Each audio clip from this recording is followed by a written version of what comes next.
জাপানে বাড়ছে শ্রমিক সংকট। আর এই সংকট কাটাতে আগামী 5 বছরে বাংলাদেশ থেকে অন্তত 1 লাখ দক্ষ শ্রমিক নিয়োগের পরিকল্পনা করছে দেশটির সরকার ও বিভিন্ন বেসরকারি প্রতিষ্ঠান। এখন কিভাবে সুযোগটিকে আপনিও কাজে লাগাতে পারবেন এই বিষয়ে চলুন বিস্তারিত আলোচনা করি। সম্প্রতি টোকিওতে অনুষ্ঠিত Bangladesh seminar on human resources শীর্ষক এক গুরুত্বপূর্ণ আয়োজনে জানানো হয় জাপানের দক্ষ কর্মী নিয়োগের কথা। অনুষ্ঠানে উপস্থিত ছিলেন বাংলাদেশ সরকারের প্রধান উপদেষ্টা, নোবেল বিজয়ী অধ্যাপক ডক্টর মোহাম্মদ ইউনূস সহ জাপানের নানা খাতের গুরুত্বপূর্ণ ব্যক্তিবর্গ। অধ্যাপক ইউনূস বলেন, এটি শুধু কর্মসংস্থানের নয়, বরং জাপানকে জানার, শেখার এবং বাংলাদেশের দক্ষ মানব সম্পদকে বিশ্ব দরবারে তুলে ধরার এক অপার সুযোগ। তিনি আরো বলেন, অন্তর্বর্তীকালীন সরকার বাংলাদেশের তরুণদের জন্য দরজা খুলে দিতে প্রয়োজনীয় সব পদক্ষেপ নেবে। সেমিনারে বাংলাদেশের bureau of man power employment and training এর সঙ্গে জাপানের বিভিন্ন প্রতিষ্ঠান দুটি গুরুত্বপূর্ণ সমঝোতা স্মারকে স্বাক্ষর করে। এর মধ্যে একটি হলো বাংলাদেশ জাপান যৌথ উদ্যোগ কাইকন ড্রিম স্ট্রিট এর সঙ্গে, অপরটি হলো 65টির বেশি কোম্পানির সমন্বয়ে গঠিত জাপানি ফেডারেশন এনবিসিসি ও জেবিবিআর এর সঙ্গে। এই উদ্যোগগুলোর মূল ফোকাস হলো দক্ষতা উন্নয়ন। জাপানের বিভিন্ন প্রতিনিধি স্পষ্টভাবে বলেন, বাংলাদেশি শ্রমিকদের সম্ভাবনা বিশাল, তবে তাদের উপযুক্ত দক্ষতায় প্রশিক্ষিত করতে হবে। এই লক্ষ্যে ওয়াতামি গ্রুপ বাংলাদেশে একটি ট্রেনিং স্কুল চালু করেছে, যেখানে প্রতি বছর 1500 শিক্ষার্থীকে প্রশিক্ষণ দেওয়া হয়। তারা এই সংখ্যা আগামীতে 3000-এ উন্নীত করতে চায়। এই প্রশিক্ষণের মাধ্যমে বাংলাদেশের যুবকরা জাপানে হোটেল, রেস্টুরেন্ট, নার্সিং, নির্মাণ, কৃষি ও বিভিন্ন কারিগরি পেশায় যুক্ত হতে পারবেন। তবে ভাষাগত দুর্বলতা এখনো বড় চ্যালেঞ্জ।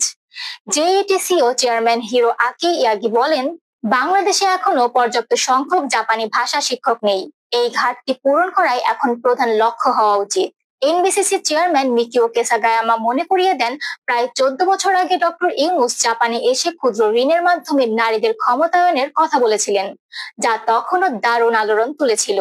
আজ আবার তিনি এমন একটি উদ্যোগের অংশ যা লক্ষাধিক বাংলাদেশিদের জীবনে পরিবর্তন আনতে পারে।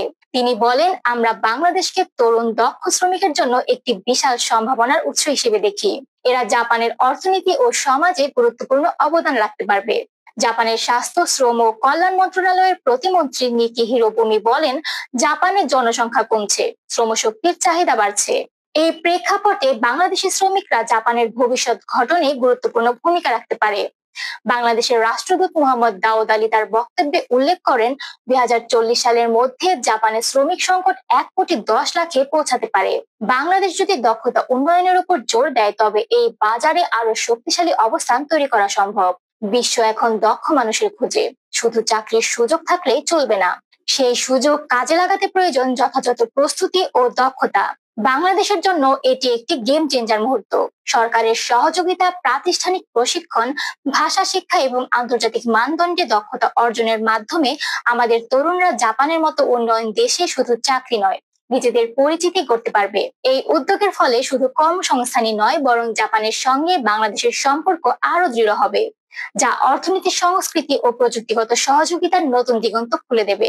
তাই এখনই সময় দক্ষতা উন্নয়নে গুরুত্ব দেওয়ার। ভবিষ্যতের সম্ভাবনাকে ধরতে চাই প্রস্তুতি, আত্মবিশ্বাস এবং আন্তর্জাতিক মানে নিজেকে গড়ে তোলার সংকল্প।